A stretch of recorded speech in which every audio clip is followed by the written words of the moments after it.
عايز تروح الكليه، ما عندكش شغف تكمل شغل، تتهرب من اي التزامات او مسؤوليات محطوطه عليك، مايل انك تكون بلا اي التزامات او ديدلاينز، حابب كونك دايما حاسس بالراحه، بتحب النوم وقعده الصحاب والضحك والهزار من غير اي تفكير في اي مسؤوليات. تفتكر ليه؟ هقول لك ليه.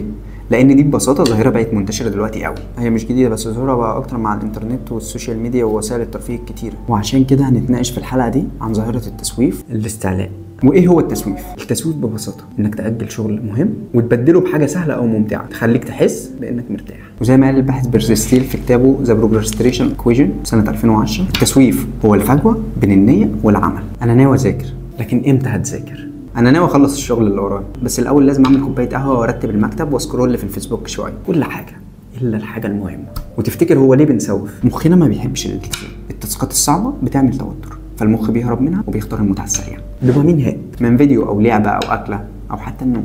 في النيورو ساينس المخ بيتعامل مع انت المستقبلي كانه شخص تاني. يعني لما تقول بكره هذاكر، انت في الحقيقه بترمي المشكله لشخص غريب، فالمخ بيحس ان الالتزام اتشال من عليه، ولكن تيجي بكره تلاقي الالتزام لسه عليك انت، فهي ترمي لبكره تاني، يا تلوم نفسك وتحس بضغط اكتر لو مفيش وقت تاني للتاجيل. واخر حاجه المكافاه الفوريه. الانترنت والسوشيال ميديا خلوا كل حاجه متوفره على طول، دماغنا اتعود على المتعه السريعه، رغم ان ممكن اللي ورانا لو خلصناه نتيجته هتكون ان نكون سعداء اكتر، بس للاسف مضطرين نستنى شويه وقت عشان نحس بده، وده اللي مخنا بيستثقله.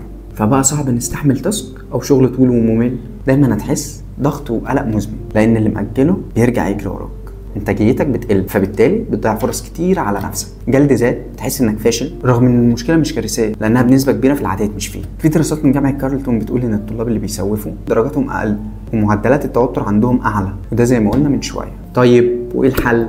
وعشان تحل مشكله التسويف او الاستعلاء، في كذا طريقه ممكن تساعدك، هم 5 حاجات. اول حاجه التشانكينج او تقسيم المهام، تقسم الحاجات الكبيره لاجزاء صغيره، بالتالي المخ بيشوفها اصغر واسهل. في دراسه من جامعه برينستون بتاكد ان تقسيم المهام بيقلل التسويف، لان المخ بيحس انه الالتزام قصير المدى. تاني حاجه قاعده 5 دقائق، قول لنفسك هشتغل 5 دقائق بس غالبا هتكمل. تالت حاجه الاكونتابيلتي، وهي انك تشارك هدفك مع حد تاني. في دراسه من دومينيكان يونيفرسيتي بتقول الناس اللي شاركوا اهدافهم كانوا اكثر التزام بنسبه 70%، لان كل واحد فيهم بيحس دايما ان التاني ملزم منه، فدايما بيفكروا باللي وراه.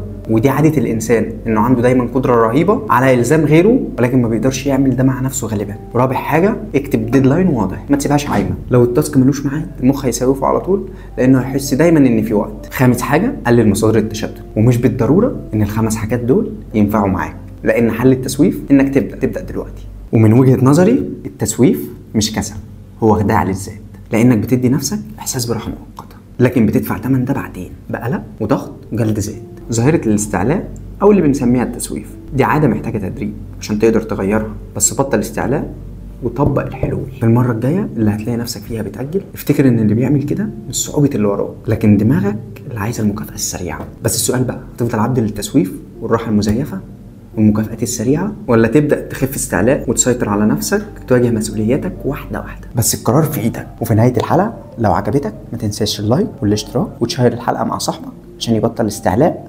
وتسويف.